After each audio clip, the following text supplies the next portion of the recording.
बड़े बुजुर्ग जो होते हैं, जो इस धरती से पलायन कर गए हैं, जो इस दुनिया में नहीं है, वो हमारे पितृ कहे जाते हैं।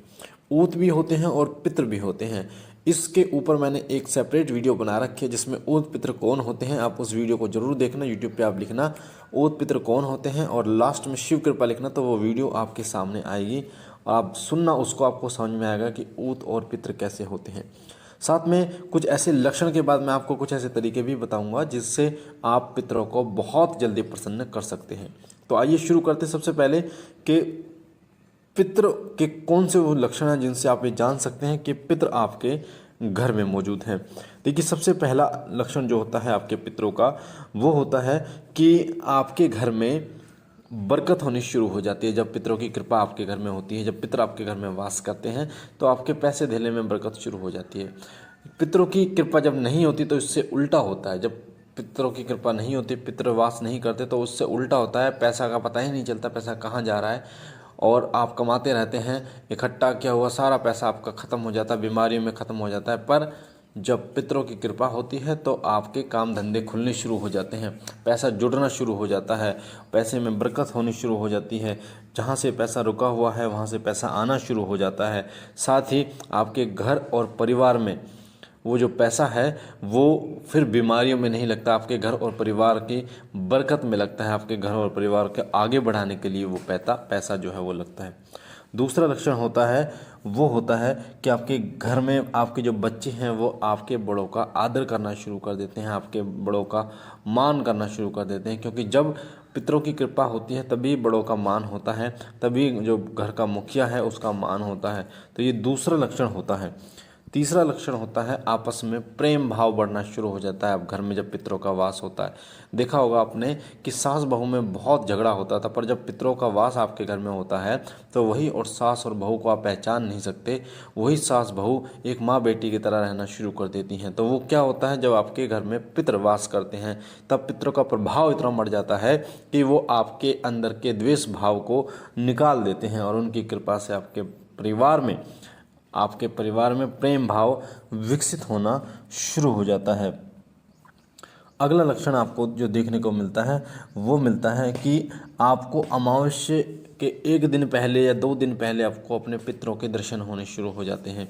आप उनके साथ खाना खा रहे हैं, वो आपको आवाज़ मार रहे हैं, वो आपको गोद में खिला रहे हैं। अलग अलग तरीके से आपको अमावस्या से 1 से 2 दिन पहले आपको पितरों के दर्शन होने शुरू हो जाते हैं, वो भी इंसानी रूप में। और ये तो इंसानी रूप में आपको दर्शन होते हैं, साथ साथ में पितरों को जो सर्प देवता का अवतार भी माना गया है, रूप माना गया है। और स्वप्न के माध्यम से आपको अगर सांप के दर्शन होते हैं अमावस्या से पहले, या फिर आपको हो रहे हैं जो श्राद्ध होते हैं श्राद्ध से पहले श्राद्धों में, तो इसका मतलब आपके जो पितृ हैं वो आपसे प्रसन्न हैं और आपके घर में वास कर रहे हैं। पर सांप के दर्शन किस प्रकार से हो रहे हैं ये भी बड़ा महत्वपूर्ण है। जब आपको सांप के दर्शन हो कि सांप आपके बिस्तर पर बैठा हुआ है पर वो आपको कोई नुकसान नहीं पहुंचा रहा, तो ये एक शुभ संकेत होता है कि पितृ आपके घर में मौजूद हैं, पितरों का वास आपके घर में मौजूद है। अगला संकेत है, पितृ आपको सफ़ेद कपड़े में आपको दिखाई देते, बिल्कुल सफ़ेद कपड़ों में आपको कोई व्यक्ति दिखाई देता है जो आपको आवाज़ लगा रहा है। तो ये जो संकेत है ये भी पितरों का ही संकेत होता है। अब उन लोगों के साथ ये संकेत होते हैं अधिकतर जो लोग पूजा पाठ करते हैं, क्योंकि जब आप पूजा पाठ करना शुरू करते हैं तो आपके शरीर में वो ऊर्जा, वो जो आकर्षण बल है देवी शक्तियों को आकर्षित करने वाला, वो विकसित होना शुरू हो जाता है।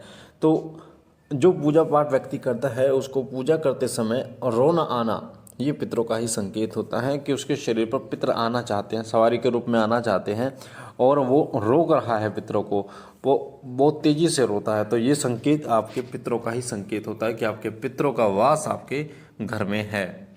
कई बार आप अपने किसी मुसीबत में फंस जाते हैं और मुसीबत में फंसने के समय आपकी रक्षा होती है, आप जिसे याद करते हैं आपके पितर वहाँ पर हाजिर होते हैं और आपकी हर प्रकार से रक्षा करते हैं। तो ये पितरों का ही होने का सबूत होता है, उनका वास होता है।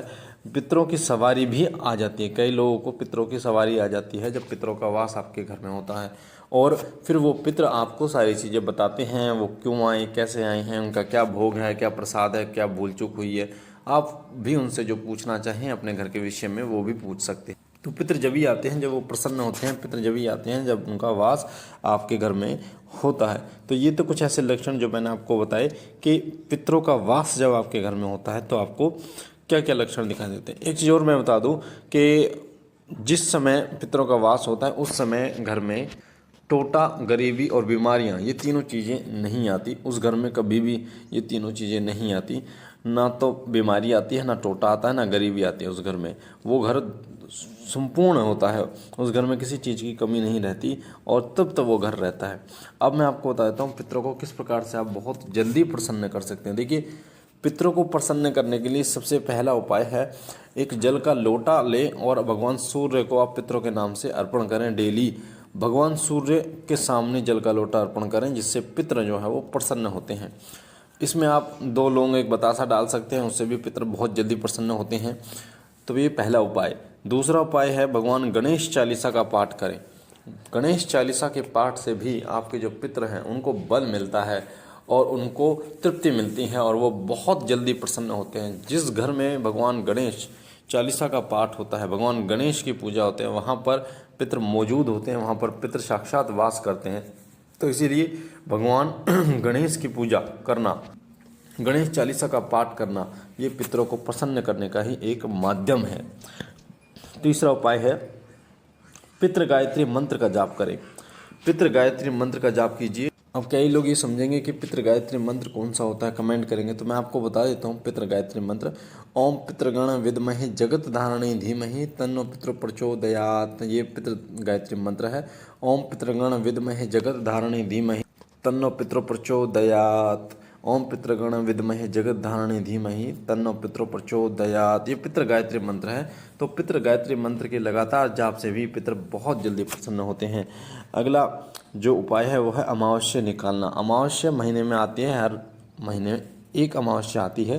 तो अमावस्या में अपने परिवार, अपने बड़े बुजुर्गों के लिए भोग जरूर निकालें। खीर पूड़ी का भोग लगाएं, हलवा पूड़ी का भोग लगाएं, जो भी आप मीठा बनाकर उनको भोग जरूर लगाएं।